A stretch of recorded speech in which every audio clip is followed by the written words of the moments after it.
Very soon we will be getting some of the best cards that will release in all of MLB The Show 23, because we know around this time every single year we start to get finest cards, and we get both finest cards of past players, but then also we get finest cards for players this season who had very good seasons. So with the massive content drop coming very soon, I thought I would go over when we should expect to start seeing a lot of these finest cards start to drop, and also the 2023 finest cards will almost certainly be coming back into the game this year. So we're going to go over, what this might look like, and also I'm going to make 30 predictions, trying to predict each team's finest player. And as always, make sure you guys do hit that like button and subscribe to the channel. But looking at MLB The Show 22, last year, the 2022 finest players released on November 4th. And this year, I would just assume that a lot of the finest cards, but then also the 2023 finest cards are the main theme for Season 5, since Season 5 is releasing November 3rd. So right around the same time as the 2022 finest dropped last year. And the MLB playoffs will be wrapping up right around the start of Season 5 too. So I think that dropping the finest cards right after the season probably makes the most sense.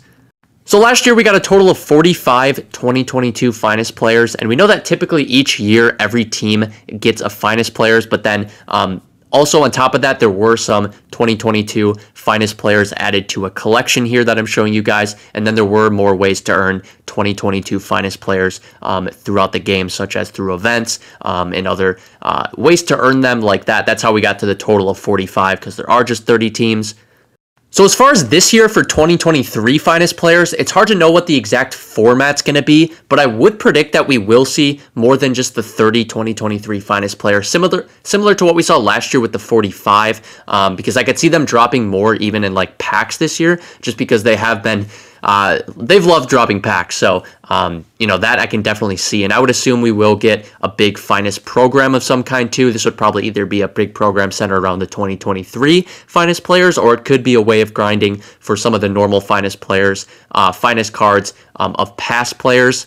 Now moving to my 2023 finest predictions for all 30 teams. My predictions will obviously be based on how well that player played this season, plus their impact on the team, but also another minor factor would be whether that player has a recent 99 overall or not, just because that could affect whether a player gets a 2023 finest card. But starting off with the Orioles here, I'm either going to go with Adley or Gunnar. Adley is the smart choice, but also if we're thinking about, cards that have a recent 99 overall, Adley does somewhat have that. I think he has that set 3 99. So it could go either way. I think Adley's a smart choice, but we'll see. Gunnar, I wouldn't be surprised by either. Red Sox, I would go Devers. Red Sox just don't have a lot of good options, I don't think. And Devers had a really solid year. A little below his standards, I feel like, but still a solid year for Devers. For the Yankees, I'm going to go with Garrett Cole here. Super good year for Garrett Cole. A good bounce back year after. I think he had a pretty rough year the previous year. So good year for Garrett Cole. And then the Rays, I'm going to go with Yandy right here. Super good numbers. He hit 330, 410 on base percentage, and a 932 OPS. It's pretty impressive stuff from Yandy right there. And then the Blue Jays, I'm going to go with Gausman. Doesn't have a 99 overall yet, so I think this makes a lot of sense. Really good year, too, for a Blue Jays pitching staff that took a little bit of a jump. And then the White Sox, I'm going to go with Luis Robert, and just a really good year for him, for, a team that was kind of a mess, but showed a lot of power this year. Hit 38 bombs, something we haven't really seen from him in the past. And then the Guardians, Jose Ramirez, just another all-star, super steady year for Jose. Frustrating season for the Guardians, but super steady year for Jose. And like I said, another all-star appearance for him. And then the Tigers, not a lot of great options here either, but I went with Kerry Carpenter. He does have a 98 monthly awards card, but I still will go with Kerry. I think he is deserving of that. And then the Royals, another player very deserving of it is Bobby Witt. Really good season for him. Led the MLB in triples with 11, had a 30-49 season, just shy of a 30-50 season as like a 23. I think he's 23 as a 23-year-old. That's pretty impressive. The Twins, I will go Sonny Gray. Underrated good year for Sonny Gray. Only threw 175 innings, which isn't anything spectacular, but all of his other stats were really, really impressive, so I'll go with Sonny.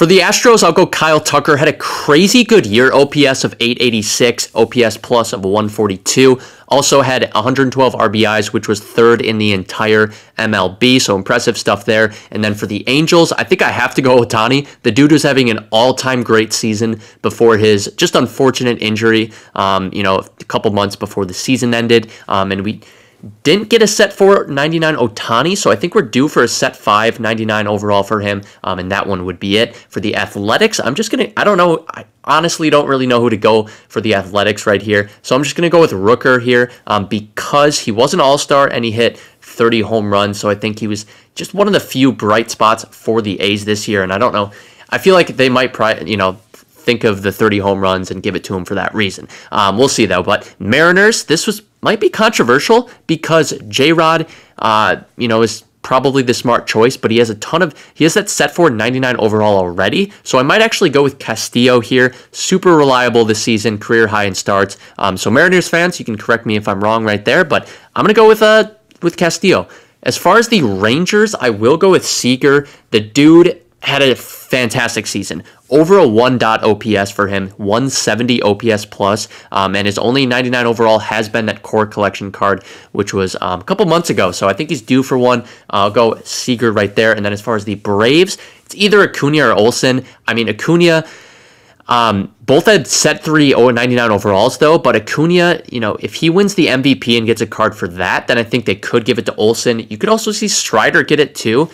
All of these guys might actually get a card too, because like I said, I think more than one player from some of these teams are going to get a card. So I think Acuna, but it could be Olsen or Strider for sure, or all of them. So Marlins though, I'll go with a rise. I mean, 354 batting average, 861 OPS. It's kind of all you need to know. And then as far as the Mets, I'll go with either Alonso or Lindor. Alonso doesn't have a 99 card yet, and Lindor has that set 199. So I think it's basically a toss-up, but I will maybe go with Alonso just because I think SDS will look at the home run and RBIs numbers and just favor Alonso for that reason. But then the Phillies, I'm going to go away from one of my rules on this one because the Phillies were kind of more tricky than you'd think because a lot of their good hitters were solid, but really not outstanding stats-wise.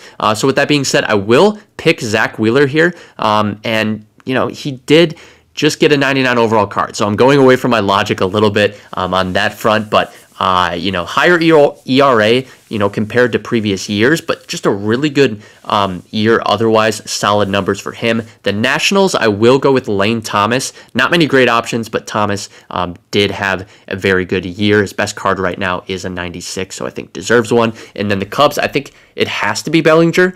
Someone like Justin Steele maybe could have an argument, but to me, it's definitely Bellinger who put up some crazy numbers this year. If you really dig into it, pretty impressive stuff there. Reds have a few options, but I'll go with Spencer Steer. Rookie year, numbers were very impressive. 23 bombs, 37 doubles, 820 OPS, 119 OPS plus. Also valuable, with his positional flexibility. That adds to it a little bit as well. The Brewers, I will go William Contreras. If Woodruff stayed healthy the whole year, this might be a different story, but Contreras was fantastic this year. Improved behind the plate, but then also, really good at the plate, or really good hitting-wise too, and doesn't have a 99 overall yet this year, so that fits in well there. And then the Pirates, Brian Reynolds, missed some games, missed 40, I think 45 games, something like that, but still put up really, really good numbers. Also doesn't have a 99 overall yet, which really, I don't know, that obviously improves his chances, but also is very surprising, just because I feel like they usually like Reynolds. But then at the Cardinals, again, not a ton of great options for the Cardinals, so it just went with Goldie, and, by his standards, he had a down year, but his numbers were still pretty impressive there. And then as far as the D-backs, I'm going to go with Corbin Carroll. You kind of have to, I feel like, 25 and 54 season.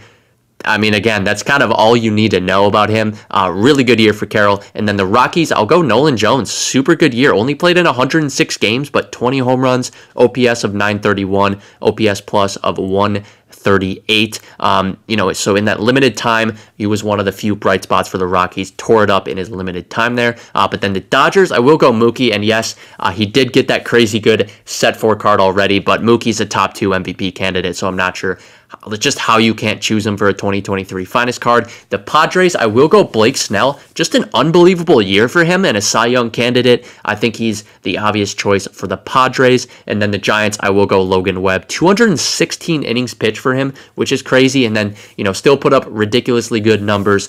So, 2 complete games, including a complete game shutout. Really impressive season for Logan Webb right here.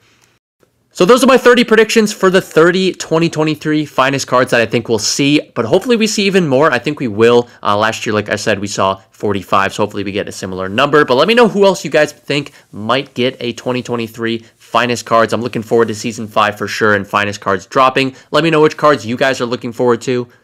Otherwise, that should do it for this video. I appreciate you guys for sticking around to the very end. I'll see you guys in the next one. Peace.